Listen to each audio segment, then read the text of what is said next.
गोविंद बोलो हरि गोपाल बोलो, गोविंद बोलो हरि गोपाल बोलो, गोविंद बोलो हरि गोपाल बोलो, राधा रमण हरि गोविंद बोलो, गोविंद बोलो हरि गोपाल बोलो, गोविंद बोलो हरि गोपाल बोलो, गोविंद बोलो हरि गोपाल बोलो, राधा रमण हरि गोविंद बोलो। ब्रह्मा की जय जय, विष्णु की जय जय, ब्रह्मा की जय जय, विष्णु की जय जय, ब्रह्मा की जय जय, विष्णु की जय जय, पार्वती पति शिव जी की जय हो। गोविंद बोलो हरि गोपाल बोलो, गोविंद बोलो हरि गोपाल बोलो, गोविंद बोलो हरि गोपाल बोलो, राधा रमण हरि गोविंद बोलो। राम जी की जय बोलो, लक्ष्मण की जय हो, राम जी की जय बोलो, लक्ष्मण की जय हो। कीर्तन में बैठे हनुमान जी की जय हो, कीर्तन में बैठे हनुमान जी की जय हो। गोविंद बोलो हरि गोपाल बोलो, गोविंद बोलो हरि गोपाल बोलो, राधा रमण हरि गोविंद बोलो, राधा रमण हरि गोविंद बोलो। गंगा की जय हो, यमुना की जय हो, गंगा की जय हो, यमुना की जय हो, जय जय जय त्रिवेणी जी की जय हो, जय जय जय त्रिवेणी जी की जय हो। गोविंद बोलो हरि गोपाल बोलो, गोविंद बोलो हरि गोपाल बोलो, गोविंद बोलो हरि गोपाल बोलो, राधा रमण हरि गोविंद बोलो। देवकी की जय हो, यशोदा जी की जय हो, देवकी की जय हो, यशोदा जी की जय हो। सभा बैठे नंद वासुदेव जी की जय हो, सभा बैठे नंद वासुदेव जी की जय हो।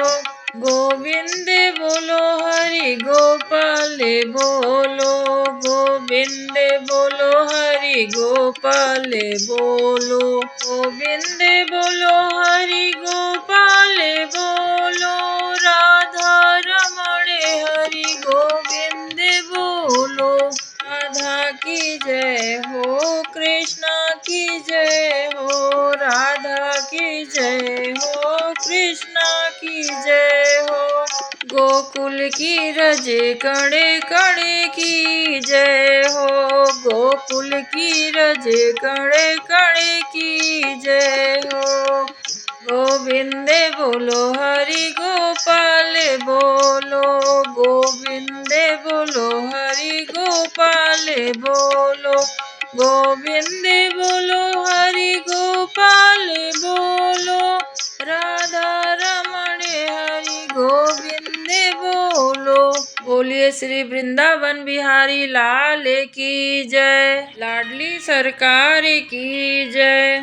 सभी भक्तों से अनुरोध है मेरा कि इस वीडियो को अंत तक अवश्य देखिए, क्योंकि इसमें ज्ञान की बातें तो हैं ही, साथ ही साथ किस प्रकार से अपना भक्ति मार्ग पर चलकर हम जीवन को सार्थक बना सकते हैं। निरर्थक जीवन तो हम जिए ही जा रहे हैं। इतने दिनों में अगर स्वाद होता कुछ जीवन में तो आज तक हमें मिल ही जाता।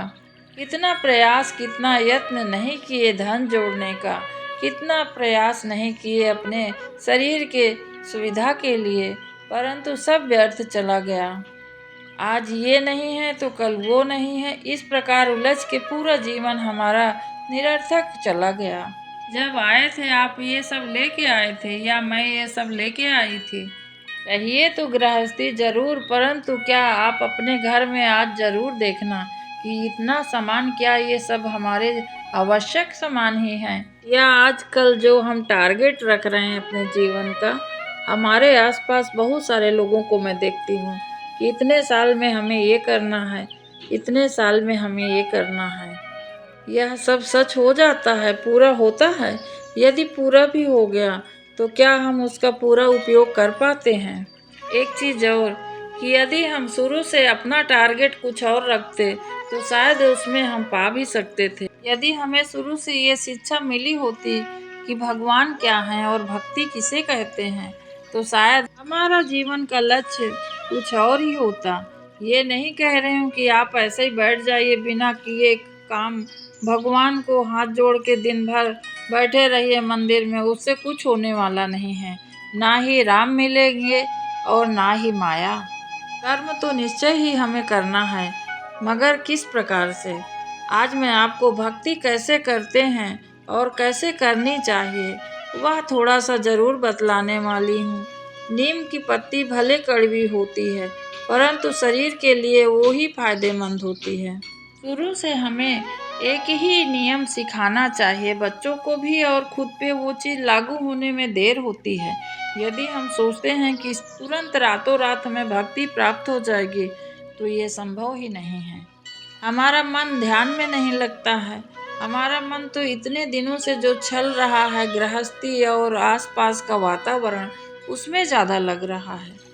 आसपास कौन क्या कह रहा है, क्या सुन लें, अलग से चीज़ हम अपने दिमाग में बैठा लें कि किसकी बातें कहाँ से आ रही हैं, सब हम सुनते जा रहे हैं, कचरा अपने दिमाग में बैठाते जा रहे हैं। परंतु जो करना चाहिए, जो करने के लिए आए हैं, वो हम नहीं कर पाते हैं। आजकल सनातन धर्म के शत्रु भक्त और भक्ति शब्द को निंदित बनाने के प्रयत्न कर रहे हैं। भक्ति के नाम पर ढोंग और ढकोसला ज्यादा हो गया समाज में।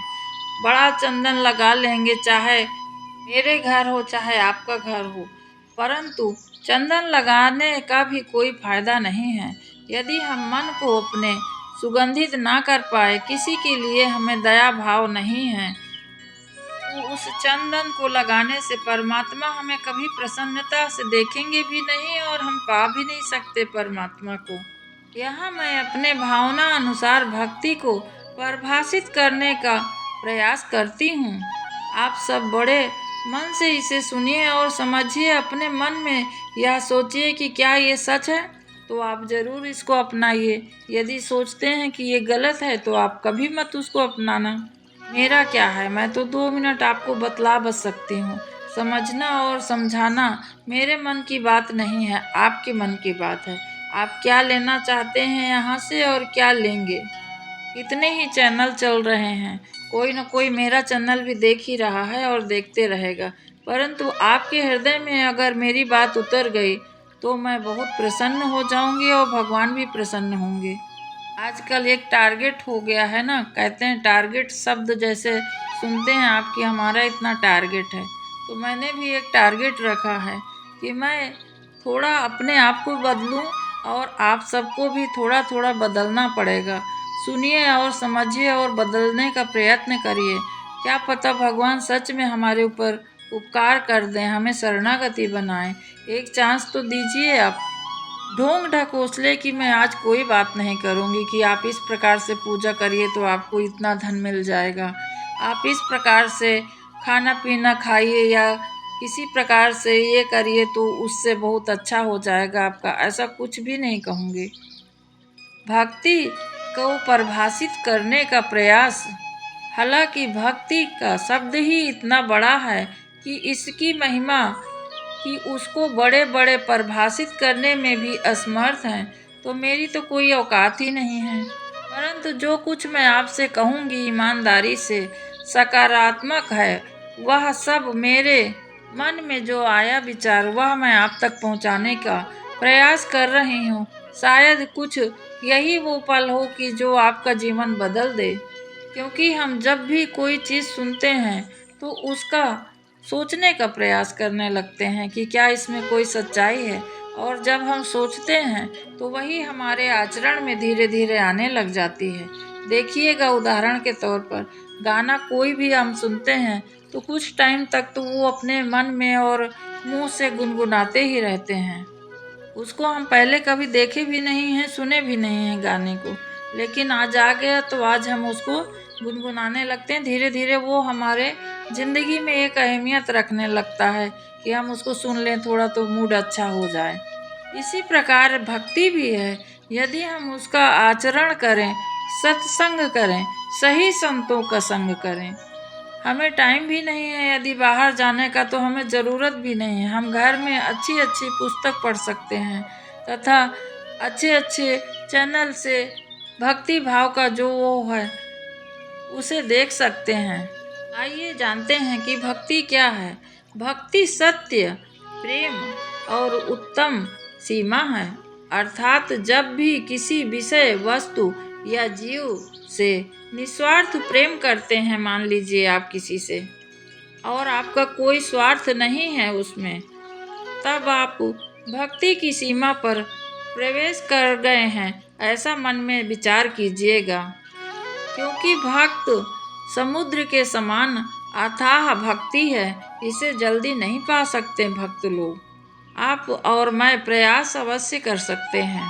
जैसे ही निस्वार्थ भाव से किसी से प्रेम करना शुरू करते हैं, वैसे ही आप भक्ति रूपी के तट पर पहुंच जाते हैं, जहां भक्ति की लहरें बार बार आपको स्पर्श करती हैं, बार बार ऐसा कहती हैं कि नहीं, कुछ गलत नहीं करना है, हमें सही करना है, सब कुछ सही करना है, शुरू से शुरू करना है।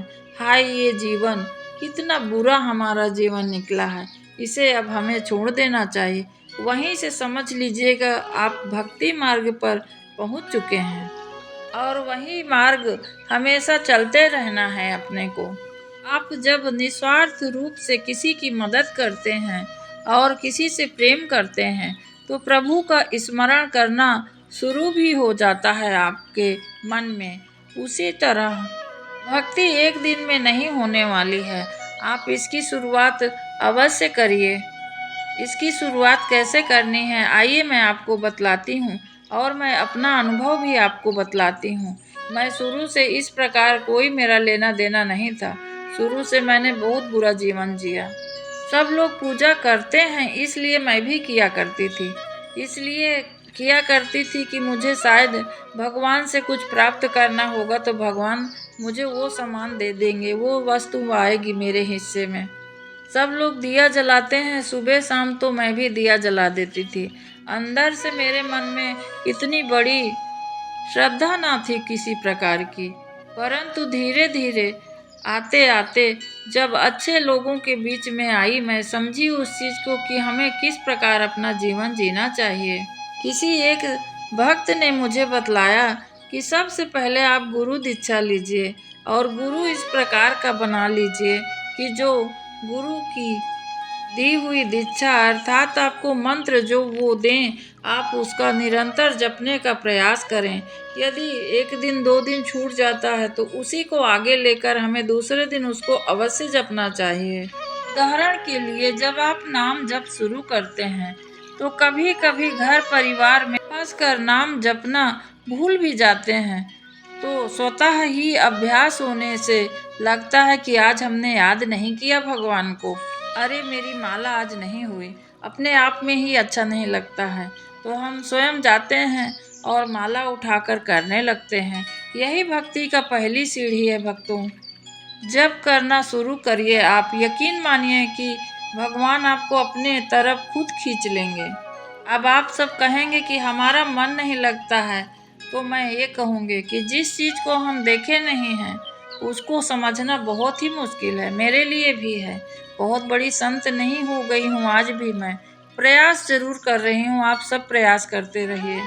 यदि ये असंभव सा भी लगता है, क्योंकि आप जिसको नहीं जानते हैं, नहीं देखे हैं, उससे प्रेम कैसे कर सकते हैं, तो खुद ज्ञान प्राप्त करने के लिए बहुत अधिक समय लगता है। इसीलिए तो कहते हैं कि गुरु बनाइए और गुरु से ही जो ज्ञान प्राप्त होता है आपको, वही ज्ञान आप सुबह शाम अवश्य माला से शुरुआत करिए।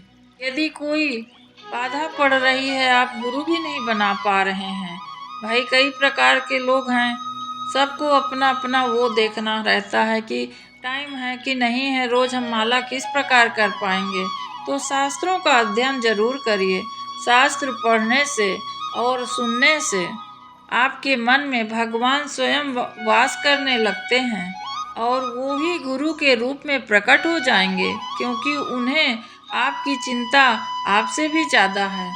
यदि आप लोग शास्त्र का अध्ययन थोड़ा बहुत किए होंगे तो आप अवश्य ये पता लगा पाए होंगे कि गुरु किस प्रकार से भगवान तक हमें ले जा सकते हैं। आपको पता चलेगा कि कई बार भगवान स्वयं बताते हैं कि मैं अपने भक्तों का दास हूँ। मनुष्यों के लिए इससे बड़ा प्रमाण क्या हो सकता है। यदि अनुभव करना हो तो कुछ महीने नहीं, कुछ हफ्ते भर आप 7 माला 11 माला अवश्य करिए। किसी प्रकार का यहाँ वहाँ जाने की भी आवश्यकता नहीं है आपको। घर में तुलसी महारानी को 1 लोटा जल चढ़ाकर आप माला शुरू करिए, सुबह या शाम जब भी आपको टाइम मिले। 15 दिन देख लीजिए, फिर अगर आपका जीवन ना बदले तो मेरा कहा हुआ व्यर्थ हो जाएगा, परंतु ये होने नहीं देंगे। मेरे प्रभु इतने कृपालु हैं कि 15 दिन नहीं, आपको 7-8 दिन में ही अनुभव करा देंगे। परंतु आप वही श्रद्धा से न्यूट्रल होकर जरूर आप भगवान पर भरोसा रखकर चलिए, शुरुआत करिए। क्योंकि यदि हम पहले से कुभाव लेकर चलेंगे तो हमारी भगवान के प्रति आसक्ति कभी नहीं हो सकती है। भक्तों, जब कहते हैं प्रभु कि मैं सबके हृदय में निवास करता हूँ, यदि हमारे हृदय में प्रभु बैठे ही हैं तो हमें उस भाव से उनको जपना है तो अवश्य पूरा करेंगे, हमारे सारे कार्य सिद्ध होंगे। भक्ति को आप स्वयं अनुभव करें, इस सत्य को हमेशा धारण करें, उनका नाम जप करें, फिर कुछ महीनों में आपको स्वयं परिणाम का अनुभव करेंगे। आप निस्वार्थ प्रेम के माध्यम से भगवान के भक्त बने, परिवार का भक्त बने, अपना मित्रों के और गुरुओं के तथा पति पत्नी जो भी हैं एक दूसरे के लिए सरल बनिए। क्योंकि कपट करके हम इस जीवन में तो जी सकते हैं, परंतु भगवान के पास हमारा कपट नहीं चलने वाला है। कुछ दिन आप यह करके देखिए और आप अपने आप को एकदम अलग पाएंगे। ध्यान रखिए, उन भक्तों का जो शास्त्र अध्ययन करके उसे चिंतन करते हैं और मनन करते हैं।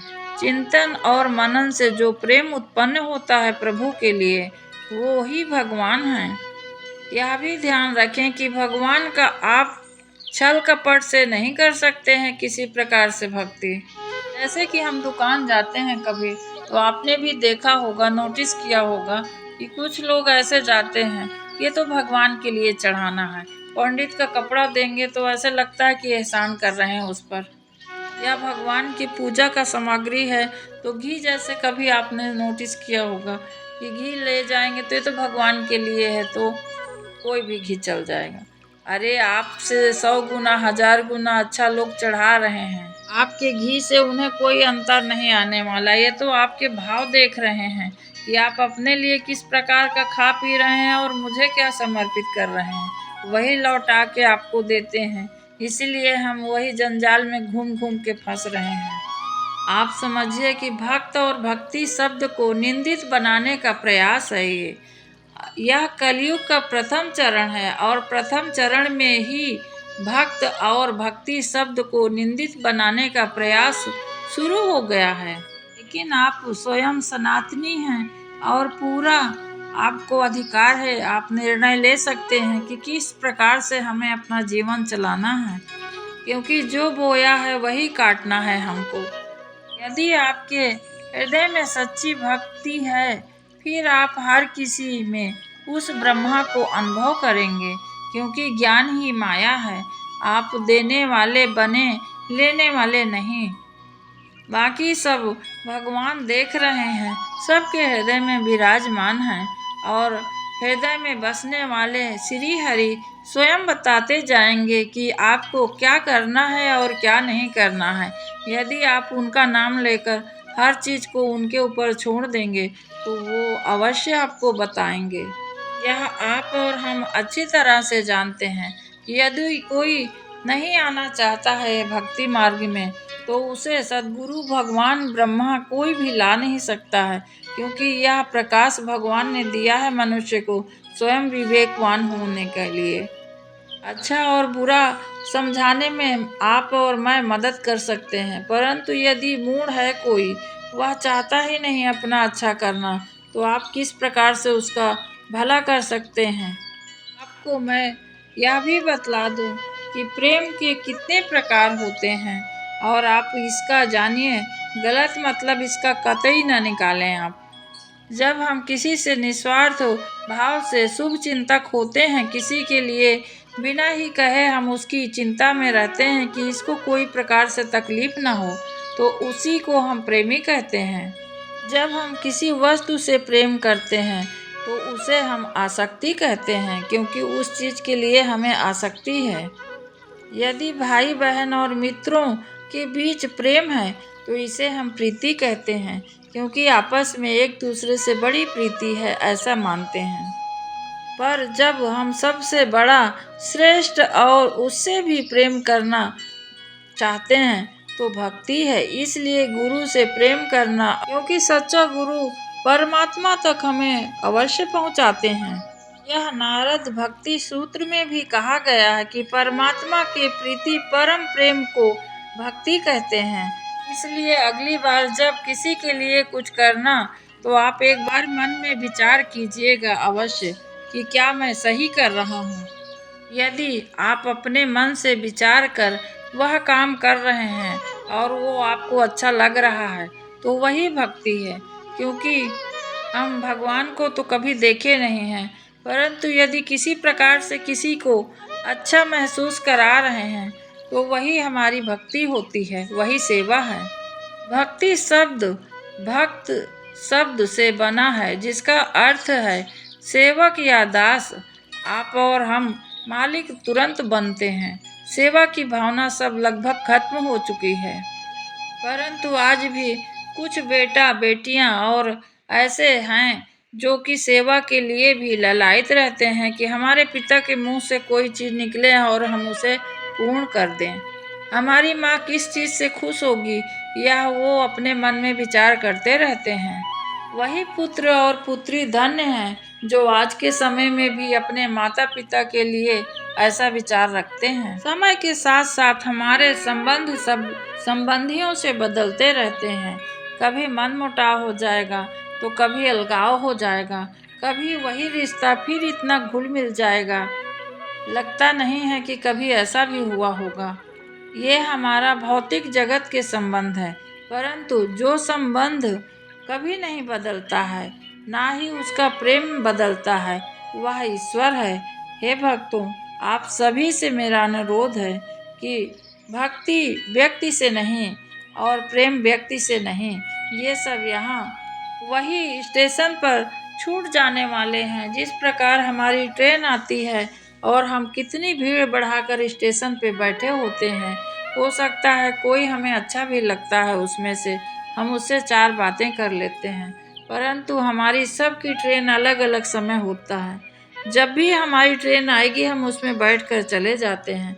उसी प्रकार हमारे सभी संबंधी और संबंध हैं, परंतु जो संबंध मजबूत होना चाहिए वो परमात्मा के साथ है, क्योंकि सब इधर उधर छूट सकते हैं। यदि परमात्मा एक बार हमारा हाथ थाम लिया तो हम एकदम अपने आप को उसी तरह महसूस करते हैं जिस प्रकार एक माँ अपने बच्चे को संभाल कर रखी है। आपने देखा होगा कि बच्चे किस प्रकार छोटे होते हैं, 6 महीना 8 महीने के, तो उछल उछल कर खेलते हैं, और जब माँ उन्हें उछाल के आसमान की तरफ उड़ाती है तो बच्चे हंसते हैं। उन्हें पता है कि माँ के गोदी में ही जाना है, हम गिर नहीं सकते हैं। उसी प्रकार जब हम भक्ति करने लगते हैं तो हमें कहीं न कहीं अनुभव भी होने लगता है कि परमात्मा हमें अपने पास रखेगा, हमें गिरने नहीं देगा, पति भ्रष्ट नहीं होने देगा।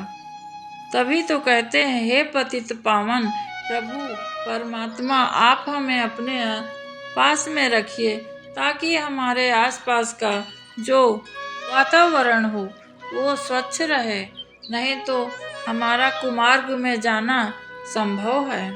सतमार्ग पे ही हमें चलाना प्रभु। इस प्रकार हम बार बार जब अनुरोध करते हैं, माला करते हैं, सत्संग करते हैं, तो प्रभु अपने आप ही हमें उनके पास से हटा देते हैं। जो सतमार्ग पे नहीं होते हैं उनसे हमें कोई लेना देना ही नहीं रह जाता। आइए बिना विलंब किए आज मैं विष्णु पुराण से आपको श्री कृष्ण की ही लीलाओं पर आज चर्चा करूंगी। कल मैंने बतलाया था कि श्री कृष्ण भगवान का जन्म हुआ तथा वहाँ से नंद बाबा यशोदा माँ के घर वासुदेव वहाँ छोड़ आए तथा योग माया को लेकर आए पुत्री के रूप में। और कंस ने देखा, जब उसको पटकना चाहा तो योग माया आकाश में उड़ते हुए कहा कि हे कंस, तुझे मारने से तेरा कोई भला नहीं होने वाला है। तुझे मारने वाला है दुष्ट जन्म ले चुका है और वह तुझे अवश्य मारेगा, तेरा काल है जो। और इस प्रकार कहते हुए योग माया स्वर्ग की ओर चली गई। उसके बाद की कथा पूतना की भी मैंने आपको बतलाई उसी में, कि किस प्रकार पूतना भेष बदल कर जाती है और कृष्ण उनको मार देते हैं। अनेक अनेक कृष्ण की लीलाएं हैं। बहुत संक्षेप में मैं आपको बतलाते जाऊंगी, क्योंकि कथाएं इतनी बढ़िया और बड़ी बड़ी हैं, परंतु सब कुछ संभव नहीं है बतलाना। आप सब वैसे जानते ही हैं, तो थोड़ा थोड़ा मैं आपको सब बताते चल रही हूँ। यदि मेरे से कोई गलती हो जाए तो मुझे क्षमा करिएगा। मेरा सिर्फ यही है कि आप तक मैं कुछ जानकारी पहुंचा सकूं, क्योंकि सारा जीवन यदि मैं लगा दूं तो भी से शास्त्रों को समझना मेरे लिए तो बहुत मुश्किल चीज़ है, क्योंकि शास्त्रों अनेक अनेक प्रकार से परिभाषित किए हैं प्रभु की लीलाओं को। आइए बिना विलंब किए कथा की ओर चलते हैं। पंचम अंश से छठवां अध्याय का मैं थोड़ा बतलाती हूँ आपको। पराशर जी कहते हैं कि एक दिन छकड़े पे बैठे हुए मधुसूदन दूध के लिए रोते रोते छकड़े को लात मारे और वह तुरंत गिर गया उलटकर। सभी लोग देखने लगे और गोप गोपियां जो वहाँ खेल रहे थे उन बालक से जब बड़े लोग पूछे तो वो कहते हैं कि हाँ, मैंने देखा है, कृष्णा ने ही लात मारा है और ये पलट गया। ये लोगों को वहाँ बहुत अचंभित हुआ। इस प्रकार कई लीलाएं किए प्रभु। छिपे छिपे गोकुल में आकर उन दोनों बालक के संस्कार किए, क्योंकि कंस का भय था। उन दोनों के नाम संस्कार करते हुए महामती गर्ग जी ने बड़े का नाम बलराम तथा छोटे का नाम कृष्ण बतलाया। हे विप्र, वे दोनों बालक थोड़े ही दिनों में घुटनों के बल चलते और खड़े होने का प्रयास करने लगे। कभी खेलते खेलते बछड़ों के पीछे घुस जाते और कभी गौओं की गौशाला में खेलते खेलते पहुंच जाते और बछड़े को पकड़कर खींचने लगते। आप कल्पना करिए कि आपके घर यदि साल 6 महीने के बच्चे हैं तो आप जरूर समझेंगे। उनकी लीलाएं तो अपार थीं। एक दिन जब यशोदा सदा ही स्नान पर साथ साथ खेलने वाले उन दोनों अत्यंत चंचल बालकों को ना रोक सकीं तो उन्होंने निर्दोष कर्म करने वाले कृष्ण को रस्सी से बांध दिया और बड़े क्रोधित होकर कहने लगे, अरे चंचल, अब मैं तुम्हें बहुत बदमाशी करते हो ना, आज बांध देती हूँ। अब देखती हूँ तुम कैसे छुड़ा कर यहाँ से जाते हो।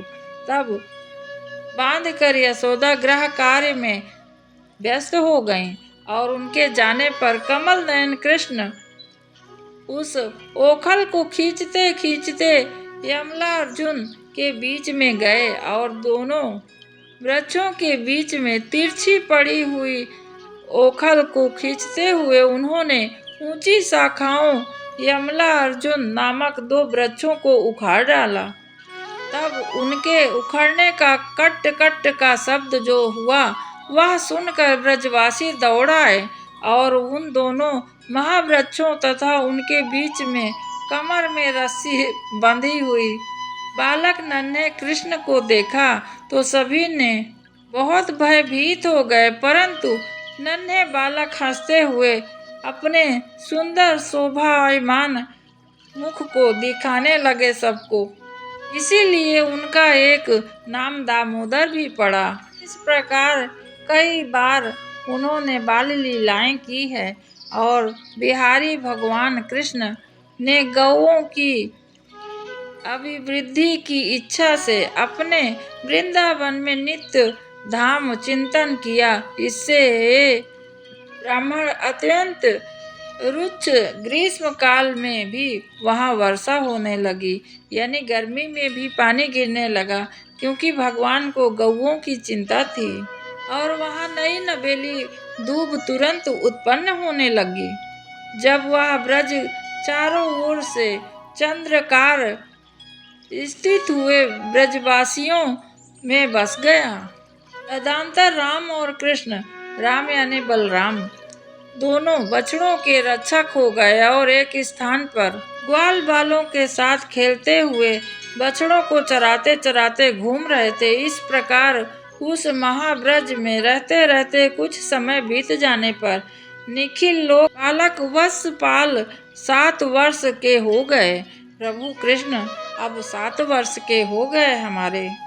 कभी वो ग्वालों के साथ बांसुरी बजाते, कभी मयूर बोल का अनुकरण करते और इस प्रकार दोनों अत्यंत प्रीति के साथ नाना प्रकार के भावों से परस्पर खेलते हुए प्रसन्न चित्त से उस वन में विचरने लगे। सायंकाल के समय वे महाबली बालक वन में यथा योग्य विहार करने से बड़े प्रसन्न और अनंतर गौ और ग्वालों बालों के साथ ब्रज में लौट आए।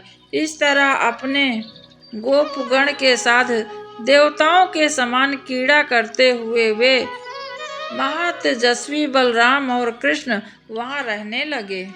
यह था विष्णु पुराण से 5वें अंश से 7वां अध्याय। एक दिन बलराम के बिना कृष्ण अकेले ही वृंदावन को गए। वहां अन्य पुष्प मालाओं से सुशोभित यह गोपगण घिरे हुए विचरने लगे। घूमते घूमते चंचल यमुना जी के तट पर पहुँचे और महाभयंकर कुंड देखा। उसकी विषाग्नि के प्रसार से किनारे की तरफ जल में जहर जैसे पड़ा हुआ था। जो भी पक्षी पानी पीते उसमें वो वहीं मर जाते। इस प्रकार जब कृष्ण भगवान देखे तो मृत्यु के दूसरे मुख के समान वह महाभयंकर कुंड को देखकर भगवान मधुसूदन ने विचार किया, इसमें दुरात्मा कालिया नाग रहता है, जिसका विष इस पानी में होने के कारण सभी पशु पक्षी मर जा रहे हैं और यह पानी अब किसी मनुष्य या गौ के काम में नहीं आता है। अतः मुझे नागराज का दमन कर देना चाहिए, जिससे ब्रजवासी सब निर्भय होकर सुख पूर्वक रह सकें।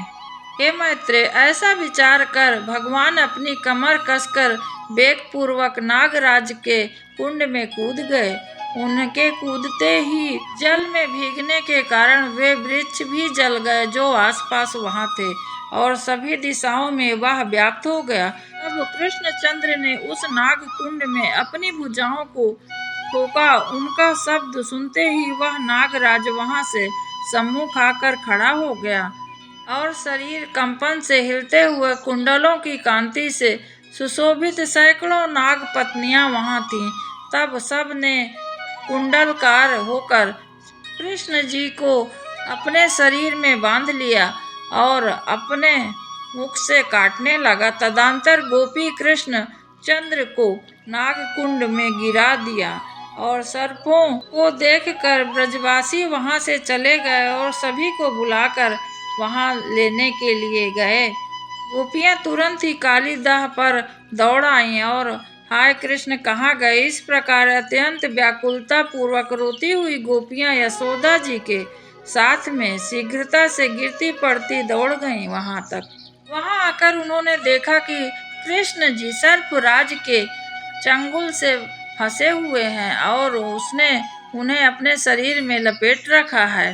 गोपियों ने भी कृष्ण जी को इस दशा में देखकर बड़ी दुखी हुईं।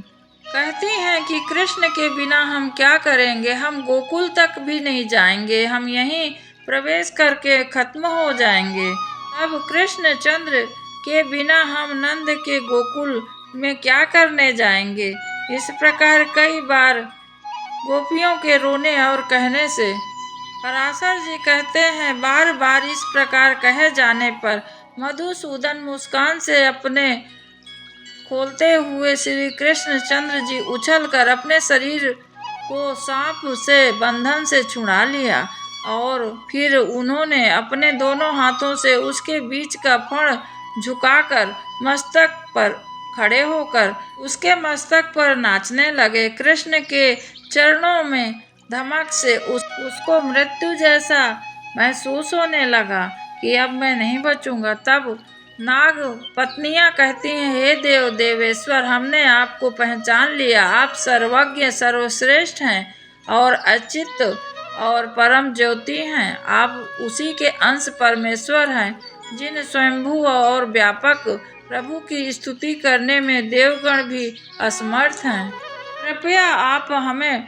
पति की भिक्षा दीजिए। वेदांत को जानने देवेश्वर, हे दुष्ट दैत्य दलन, अब यह नाग अपने प्राण छोड़ना ही चाहता है। आप हमें पति की भिक्षा दे दीजिए। इस प्रकार नाग पत्नियों के कहने पर प्रभु प्रसन्न हो जाइए। कालिया नाग की पत्नियां सब प्रभु को प्रसन्न हो जाइए, प्रभु प्रसन्न हो जाइए, इस प्रकार कही रही थी कि कालिया नाग कहता है, हे नाथ, आपका स्वाभाविक परमेश्वर निरातिशय अर्थात आपसे बढ़कर किसी का भी ऐसा ईश्वर नहीं है। अतः जिस प्रकार से आपकी स्तुति कर सकूंगा, आप मुझ पर प्रसन्न होइए, मैं अवश्य करूंगा। हे ईश्वर, आपने मुझे जाति रूप में स्वभाव से युक्त करके जैसा बनाया है, उसी के अनुसार मैंने यह चेष्टा की है। हे देव, यदि मेरा आचरण विपरीत हो तो अवश्य आपके कथना अनुसार मुझे दंड देना उचित है। इस पर भगवान कहते हैं, हे सर्पराज, अब तुझे इस यमुना के जल में नहीं रहना चाहिए। शीघ्र ही तू अपने पुत्र और परिवार सहित समुद्र में जाकर बसो।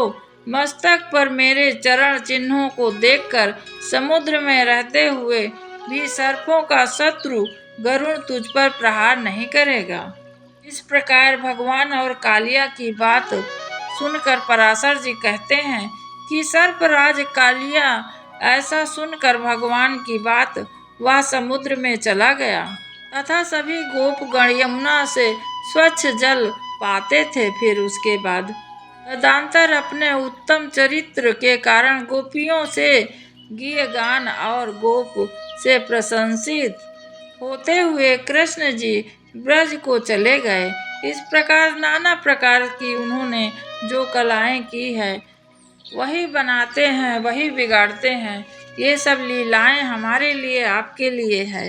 आइए पंचम अंश से ही आपको धेनुकासुर वध का भी मैं थोड़ी जानकारी बताती हूँ। एक दिन बलराम और कृष्ण साथ साथ गौ चराते हुए अति रमणीय तालाब में आए। उसी समय ताल वन में धेनुक नामक एक गधे के आकार वाला दैत्य मृग मांस का आहार करता हुआ सदा रहता था। उस ताल वन में पके फल की संपत्ति से संपन्न देखकर उन्हें तोड़ने की इच्छा से गोपगण वहां पहुंचे। गोपी ने कहा, भैया राम और कृष्ण, इस भूमि प्रदेश की रक्षा सदा धेनुकासुर करता है, इसलिए यहाँ ऐसे पके फल कोई नहीं खा सकते हैं, लगे रहते हैं। अपनी गंध से संपूर्ण दिशाओं में आमोदित करने वाला यह ताल फल तो देखो, इनमें से खाने की इच्छा है भी यदि आपकी और हमारी तो हम खा नहीं सकते हैं, पर अगर आपकी इच्छा हो तो तोड़ दें थोड़ा सा हमारे लिए। गोप कुमारों के यह वचन सुनकर बलराम जी ने ऐसा ही करना चाहिए कहकर फल गिराने लगे। पीछे से कुछ फल कृष्णचंद्र जी भी पृथ्वी पर गिराए। गिरते हुए फलों का शब्द सुनकर वह दुरात्मा गंधर्वासुर क्रोधपूर्वक दौड़ आया और उस महाबलवान असुर ने अपने पिछले 2 पैरों से बलराम की छाती पर लात मारी और राम जी ने उसके पैर पकड़कर उसे आकाश में घुमा दिया और वह निर्जीव हो गया। उस लात वृक्ष पर ही दो मारा। उस गधे ने गिरते गिरते उस ताल वृक्ष से बहुत से फल इस प्रकार गिरे जैसे प्रचंड वायु में बादल गिर रहे हों। कृष्ण और बलराम ने अनायास ही लात वृक्षों पर पटक दिया। हे मैत्रेय, इस प्रकार क्षण भर में ही सारे फल पृथ्वी पर गिर गए और सब उठाने लगे। इस प्रकार कृष्ण प्रभु की अनेक लीलाएं हैं जो मथुरा और वृंदावन में तथा गोकुल में गोप गोपियों के साथ रचे हैं। प्रभु, आइए इसका ही एक और मैं आपको बतलाती हूँ। पंचम अंश से 12वें अध्याय की कथा जो इंद्र और श्री कृष्ण के बीच की है। आप सभी को पता है कि गोवर्धन पर्वत जब भगवान श्री कृष्ण ने उठाया, क्योंकि वर्षा नहीं दे रहे थे जल के देवता इंद्र, तब भगवान ने कहा कि यहाँ पर किसी का शासन नहीं है, शासन सिर्फ भगवान का है, और उनको बताया। अब इसके बाद इंद्र भगवान को श्री कृष्ण की मिलने के लिए, दर्शन करने के लिए इच्छा हुई। सत्राजित देवराज गजराज ऐरावत पर चढ़कर गोवर्धन पर्वत आए और वहां संपूर्ण जगत के रक्षक भगवान को देखकर ग्वाल बालों के साथ गौवे चराते देखा तो वेद उन्होंने इस प्रकार से कहा। श्री मधुसूदन की ओर प्रतिपूरक दृष्टि फैलाते हुए मुस्कुराकर कहते हैं, हे श्री कृष्ण चंद्र जी, मैं जिसके लिए आपके पास आया हूँ वह सुनिए।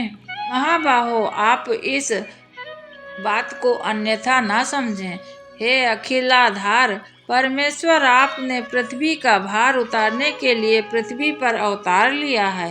यज्ञ भंग से विरोध मानकर ही मैंने गोकुल को नष्ट करने के लिए महामेधा बरसाया था और संहार मचाया था, किंतु आपने पर्वत को उखाड़कर गौ की रक्षा कर लिया है। हे वीर, आपके इस अद्भुत कर्म से मैं अति प्रसन्न हूँ। कृष्ण, आपने जो अपने एक हाथ पर गोवर्धन धारण किया है और इससे मैं देवताओं का प्रयोजन आपके द्वारा सिद्ध ही समझता हूँ। गौओं की रक्षा तथा गौ वंश की रक्षा आपसे कामधेनु आदि गौओं से प्रेरित होकर ही आपका विशेष सत्कार करने के लिए यहाँ आया हूँ। हे कृष्ण, अब मैं गौओं के वाक्यानुसार ही आपका उपदेश परम पद अभिषेक करूँगा, तथा आप गौ के इंद्र स्वामी हैं, इसलिए आपका नाम गोविंद होगा। तदंतर इस बात को इंद्र ने अपने वाहन गजराज ऐरावत का घंटा लिया और उसमें पवित्र जल भरकर उससे कृष्णचंद्र का अभिषेक किया। कृष्ण जी का अभिषेक होते समय गौओं ने तुरंत ही अपने स्तनों से टपकते हुए दूध को पृथ्वी पर भिगो दिया।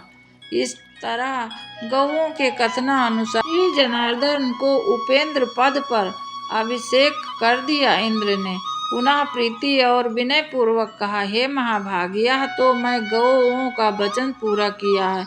अब पृथ्वी के भार उतारने की इच्छा से मैं आपसे जो कुछ कह रहा हूँ निवेदन करता हूँ, वह भी सुनिए। हे पृथ्वीधर, कृपा करके उसकी सर्वदा आप रक्षा करें। हे मधुसूदन, वह वीर पृथ्वी का भार उतारने में आपका साथ देगा। अर्जुन नामक मेरे अंश ने पृथ्वी पर अवतार लिया है, अतः आप उसकी अपने शरीर के समान ही रक्षा करिए। भगवान कहते हैं, भरत वंश में प्रथा के पुत्र अर्जुन ने तुम्हारे अंश से अवतार लिया है, यह मैं जानता हूँ। इंद्र, जब पृथ्वी पर रहूँगा उसकी रक्षा जरूर करूँगा।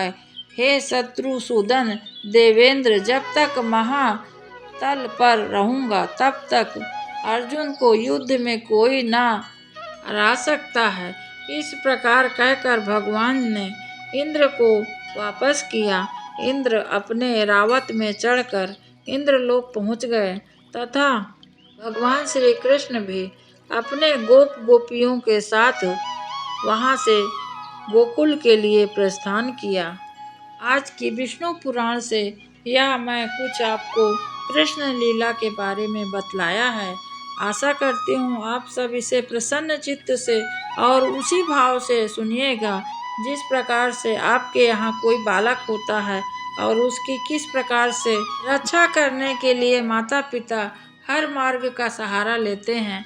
उसी प्रकार यशोदानंद भाव विभोर होकर कृष्ण भगवान संसार को पालने वाले स्वयं माता पिता के प्यार तथा डांट दोनों खा रहे हैं। कभी माँ डांटती हैं कि इधर उधर मत जाओ लल्ला, कभी माँ उनको पकड़कर झाड़ पोंछ कर बड़ा लाड लगाती हैं।